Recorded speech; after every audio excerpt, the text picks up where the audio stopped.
Paglinang ng talento. Hindi lahat ng talento ay sumisigaw. May ilan na mahina lamang ang tinig, naghihintay na mapansin, naghihintay na diligan ng sipag at paninindigan. Sabi nila, ang talento raw ay biyaya. Totoo, ngunit ang biyayang hindi pinaghuhusay ay tila binhing itinago sa kahon. May potensyal, ngunit hindi tumutubo. May mga araw na mabigat. May mga pagkakataong gusto nang sumuko kapag ang pagkakamali ay paulit-ulit na bumabalik at ang tagumpay ay tila napakalayo. Ngunit ang talento ay hindi nahuhubog sa kaginhawaan.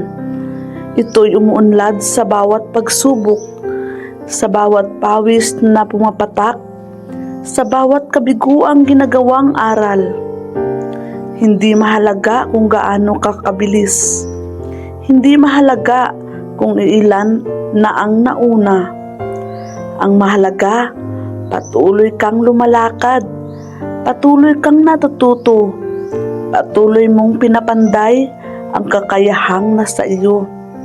Sapagkat ang tunay na tagumpay ay hindi lamang bunga ng likas na galing, kundi ng tiyaga, disiplina at pagmamahal sa ginagawa mong sining. Kaya kung may talento kang taglay, huwag mo itong hayaang matulog. Gisingin mo, linangin mo, palaguin mo. Dahil balang araw, ang maliit na kakayahang pinagyaman mo ngayon ay magiging liwanag na magbibigay inspirasyon sa iba.